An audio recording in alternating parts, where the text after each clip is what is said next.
एक बार जंगल किनारे एक गांव था। उस गांव में पूजा नाम की एक औरत रहा करती थी।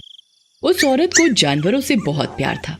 इसी कारण जंगली जानवर उसके अच्छे दोस्त बन गए थे। कई बार तो शेर भी गांव में आ जाते थे। अरे शेरा, तुम यहाँ कहाँ आ गए? तुमको किसी गांव वाले ने देख लिया तो मुझसे लड़ेगा आकर। तुम यहाँ से चले जाओ। लेकिन तभी गांव के सरपंच वहाँ आ जाते हैं और पूजा को गुस्से में बोलते हैं। पूजा, ये क्या है? आज तुम्हारे चक्कर में शेर ही आ गया गांव में। देखो, मैंने तुम्हें पहले कई बार मना किया था, लेकिन तुम नहीं मानी। इससे पहले गांव के लोग नाराज हों, तुम अभी यहाँ से चली जाओ। लेकिन सरपंच जी, ये शेर किसी गांव वाले को कुछ नहीं कहता। देखो, आपको भी कितने प्यार से देख रहा है। लेकिन सरपंच उसकी बात नहीं सुनता और फिर पूजा गांव छोड़कर जंगल में चली जाती है और जानवरों के बीच रहने लगती है। वहाँ पर एक शेरनी प्रेग्नेंट होती है। उसका नाम लूसी होता है। लूसी हमेशा पूजा के आसपास ही रहती थी। इधर गांव में दो अंग्रेज शिकारियों को पूजा के बारे में पता चलता है।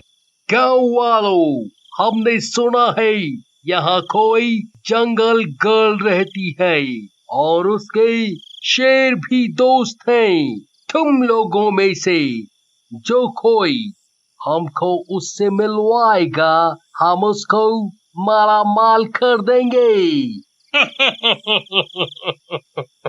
सही सुने हैं सरकार। एक ठो लड़की है पूजा नाम की। अगर आप हमको इनाम दें तो हम आपको उससे मिलाए सकत हैं? इसके बाद पुत्तन उन शिकारियों को पूजा से मिलवाने के लिए ले जाता है। पूजा उस समय शेर और शेरनी के साथ ही बैठी होती है। तुम हो पूजा, वो जंगल गर्ल। I like it.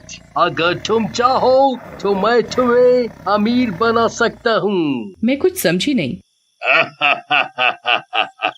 इसमें ऐसा कुछ है नहीं, न समझने वाला। हम तुमको खूब पैसा देंगे इन जानवरों के बदले, राइट? ये सुनकर पूजा को गुस्सा आ जाता है और वो उन शिकारियों और पुत्तन को जंगल से चले जाने के लिए कहती है। देखो आप लोग जो कोई भी हो, फूट लो यहाँ से, नहीं तो मेरे दोनों शेर तुम तीनों को यहीं अमीर बना देंगे। फिर तीनों वहाँ से चले जाते हैं, लेकिन अपने अपमान की वजह से दोनों गुस्से में रहते हैं और पूजा से बदला लेने का ठान लेते हैं। क्या समझती है ये लड़की अपने आप को? मैं इसे और इसके शेरों को जिंदा नहीं छोड़ेंगे। मेरा इतना बेइज्जती कभी नहीं हुई। सही कहा था सर जी। ये औरत तो बहुत बदतमीज है। आपके बारे में ऐसा नहीं बोलना चाहिए था। फिर रात में वो तीनों पूजा से बदले के इरादे से पूजा के जंगल वाले घर में पहुंचते हैं। पूजा के घर के बाहर शेर बैठा होता है। शिकारी गुस्से में उसके ऊपर गोली चला देता है। शेर वहीं मर जाता है। गोली की आवाज सुनकर पूजा और लूसी बाहर आ जाते हैं। जालिमो, तुमने ये क्या किया? एक निहत्थे बेगुनाह जानवर को मार डाला। मैं तुम सबको छोड़ूंगी नहीं। पूजा, ये तो जानवर हैं। भला इनके रहने या ना रहने से किसी को क्या फर्क पड़ता है? तभी शिकारी लूसी पर निशाना लगाता है, लेकिन पूजा लूसी और गोली के बीच आ जाती है। गोली पूजा को लग जाती है और वो वहीं गिर जाती है। लूसी, तू भाग जा यहाँ से, नहीं तो ये दुष्ट तुझे जिंदा नहीं छोड़ेंगे। तू भाग जा यहाँ से। लूसी वहाँ से भाग जाती है।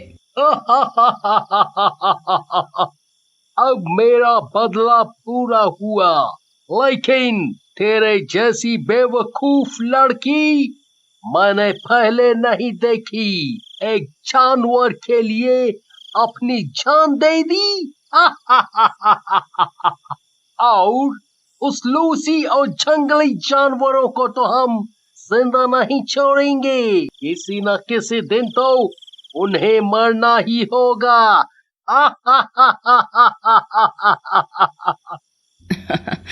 तेरे जैसे घटिया इंसान ये बात नहीं समझेंगे और मेरे रहते तू लूसी और जंगल के जानवरों को छू भी नहीं सकता। ऐसा कहकर पूजा मर जाती है। अरे साहब, लगत है कि तो मर गई। इससे पहले लोगों को पता चले हमें इसे दफना देना चाहिए, हैं? छोटा मुंह बड़ी बात। फिर तीनों मिलकर पूजा की लाश को दफना देते हैं और वहां से चले जाते हैं। उधर रात में बारिश होने लगती है। जंगल में से भयानक आवाजें आने लगती हैं। लूसी भी दफनाई हुई जगह के पास आकर बैठ जाती है। थोड़ी देर में मिट्टी में से धीरे धीरे एक चुड़ैल बाहर आती है। चुड़ैल को देखकर लूसी बहुत खुश हो जाती है। लूसी देखो, मैं आ गई। मैं उन 3 दुष्टों को जिंदा नहीं छोड़ूंगी जिन्होंने शेरा को और मुझे मारा है। तभी लूसी के पेट में दर्द होने लगता है और वो जमीन पर गिरकर तड़पने लगती है और बेहोश हो जाती है। लगता है लूसी को बच्चा होने वाला है, मुझे कुछ करना होगा। लेकिन इससे पहले कि चुड़ैल कुछ करती, बच्चा पेट से बाहर आ जाता है। बच्चा मरा हुआ पैदा होता है। ये तो मरा हुआ है, लेकिन अगर लूसी को पता चला तो उसे बहुत दुख होगा। क्यों ना मैं इसके अंदर समा जाऊं। ऐसा कहकर चुड़ैल उस शेर के बच्चे के अंदर समा जाती है। देखते ही देखते शेर का बच्चा बड़ा हो जाता है। उसका सिर चुड़ैल का और धड़ शेर का होता है। तभी लूसी को होश आ जाता है और वो दहाड़ने लगती है। अरे लूसी, तुम बोलो, मुझे तुम्हारी सारी बातें समझ आ रही हैं। दीदी, जब तुम जिंदा थी तब हमारे जैसे जानवरों के लिए अपनी जान दे दी, और अब जब मेरा बच्चा मरा हुआ पैदा हुआ तो आप मेरी खुशी के लिए उसे जिंदा कर रहे हो। आप बहुत अच्छे हो। ये बात सुनकर चुड़ैल को भी रोना आ जाता है। तुम बेजुबान लोग भी तो हम इंसानों से निस्वार्थ प्रेम करते हो। जब तुम हमारे लिए इतना कुछ करते हो तो उसके सामने तो ये कुछ भी नहीं है। फिर अगर तुम मेरी बहन हो तो ये मेरा बेटा हुआ ना, और इसकी मौसी के होते ये कैसे मर सकता है। चलो अब रोना बंद करो, हमें उन शैतानों से शेरा की मौत का बदला लेना है। ऐसा कहकर चुड़ैल वहाँ से शिकारियों के घर की तरफ चल पड़ती है। चुड़ैल को देखकर जानवर अजीब सी डरावनी आवाजें निकालने लगते हैं। एक शिकारी अपने घर पर अकेला होता है। लगता है आज जंगल में कुछ गड़बड़ है। बड़ी अजीब सी आवाजें आ रही हैं। मैं अपनी गन ले लूं साथ में। तभी चुड़ैल वहाँ आ जाती है। चुड़ैल का मुंह और शेर का शरीर देखकर शिकारी बहुत डर जाता है। उसके हाथ से उसकी बंदूक छूट जाती है। कौन हो तुम और यहाँ क्या कर रही हो? मैं तेरे काले कारनामों का नतीजा हूँ। देख ले और अपनी मौत के लिए तैयार हो जा। तभी चुड़ैल के मुंह की जगह पूजा का मुंह आ जाता है और फिर से गायब हो जाता है। फिर चुड़ैल शेर के रूप में आकर उसे मार डालती है। अगले दिन पुत्तन और दूसरे शिकारी को पहले शिकारी के बारे में पता चलता है। पुत्तन गांव वालों को भी बुला लेता है और फिर बोलता है, हमका तो लगत है ये शेर नरभक्षी हो गया है। जितने भी शेर बचे हैं हमें मार देने चाहिए, हैं? पुत्तन बेटा, कहते तो तुम ठीक हो, लेकिन कैसे? हम गांव वाले शेरों से मुकाबला कैसे करेंगे? सरपंच जी, केवल एक शेरनी ही बची है। शेर को तो हमने मार डाला है। बस आप इस आदमखोर शेरनी से लड़ने में हमारी मदद कर दो। फिर गांव वाले योजना बनाते हैं कि शिकारी और पुत्तन गांव के बीच बनी कुटिया में सोएंगे और जब चुड़ैल के रूप वाला शेर आएगा तो उसे पकड़ लेंगे। फिर योजना के अनुसार दोनों गांव के बीच बनी कुटिया में सो जाते हैं और रात में लूसी और चुड़ैल शेर आता है। गांव वाले दूसरे घर में छुपकर उन दोनों को देखते हैं। अरे ये कैसा शेर है जिसका धड़ तो शेर का है और सर किसी चुड़ैल का? कुछ गड़बड़ है। ये हमारी तरफ ही आ रही है। जैसे ही चुड़ैल पुत्तन और शिकारी वाली कुटिया में घुसती है, पुत्तन और शिकारी दूसरे दरवाजे से निकलकर बाहर आ जाते हैं और फिर सारे दरवाजे बंद कर देते हैं। चुड़ैल खिड़की पर आकर जोर से चिल्लाती है, दुष्टों, तुमने क्या सोचा है? तुम इस तरह अपनी मौत को टाल दोगे? कोई नहीं बचेगा इस गांव में। तभी सरपंच जी आते हैं और खिड़की की तरफ बढ़ते हैं। बेटा, कौन हो तुम और तुम्हारी ये हालत किसने की? फिर चुड़ैल उन्हें पूरी बात बताती है, जिसे सुनकर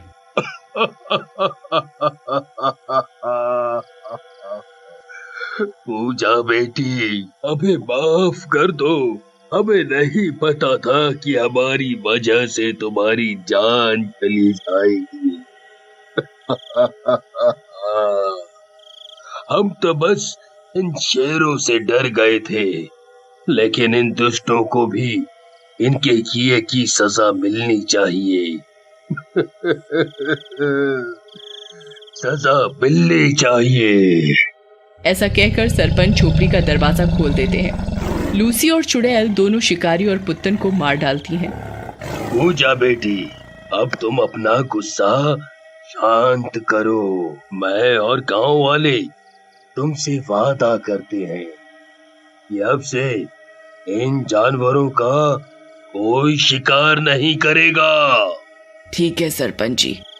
लूसी, मैं तुम्हारे बच्चे को अपनी शक्ति से जिंदा करके जा रही हूँ, जिससे जब मैं इसके शरीर से निकलूंगी तब भी ये मरेगा नहीं। तुम जंगल में अब आराम से रहना और तुम्हें जब भी मेरी जरूरत हो मुझे बुला लेना। उसके बाद पूजा वहाँ से गायब हो जाती है।